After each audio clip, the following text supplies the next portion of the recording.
Itong si Jason Perkins, matagal na yan dyan sa Phoenix Fuel Masters at marami nagsasabi hindi na siya magtatagal dyan.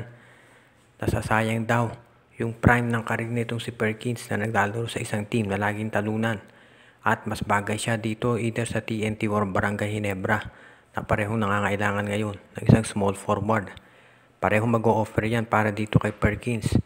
Sa panig ng TNT Tropang Giga, pwede nilang gamitin ito si Perkins bilang power forward habang injured si Eram o di kaya naman small forward habang itong si RR Pugoy ay wala rin.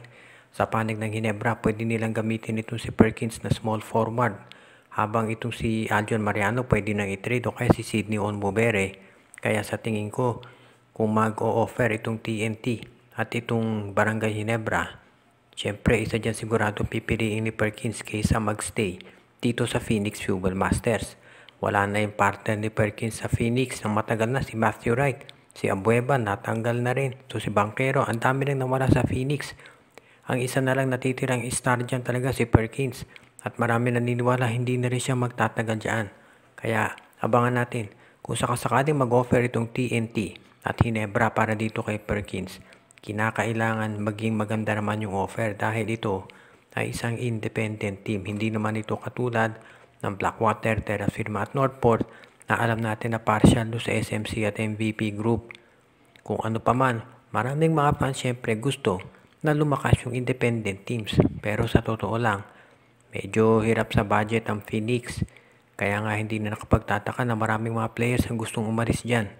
Kaya kung ito si Perkins offeran ng SMC o MVP Group, huwag na tayong magulat kung siya ay mag-request ng trade at eventually ay mapunta na nga sa ibang koponan. At abangan na lang natin kung saan talaga babagsak eventually ito si Perkins sa TNT o sa Barangay Ginebra. Itong Meralco Bolts, alam natin suki yan ng Barangay Ginebra pagdating dito sa mga kampyonato at playoffs, palaging natatalo. Kaya nga natanggal itong si Norman Black bilang coach dyan at pumalit si Luigi Trillo dahil si Trillo ang naging coach nung Meralco nung natalo nila na isang beses sa playoffs. Itong si Coach Tim Cone at ang Gene Kings.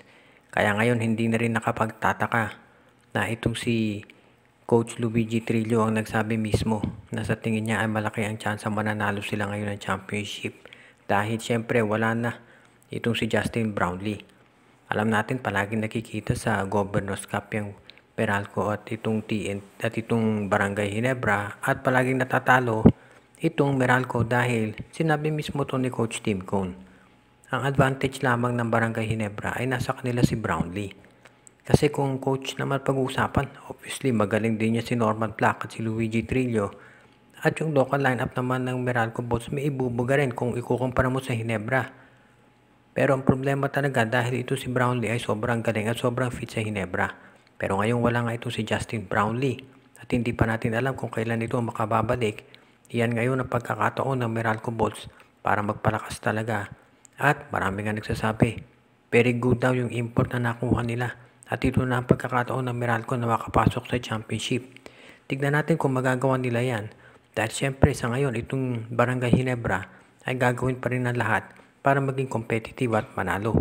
So abangan na lang natin kung ano ang gagawin nitong Barangay Ginebra at itong Meralco. At kung yung sinasabi ni Coach Luigi Trillo na talagang lumaki na yung chance nila na manalo, ay iyan ang mangyayari talaga. Pero sa ngayon, hindi na nakapagtataka at huwag naman sana ma-offend yung iba doon sa sinabi ni Coach Luigi Trillo dahil totoo naman na mas lumaki ang chance nilang manalo dahil nga wala ito si Justin Brownlee dito sa Commissioner's Cup.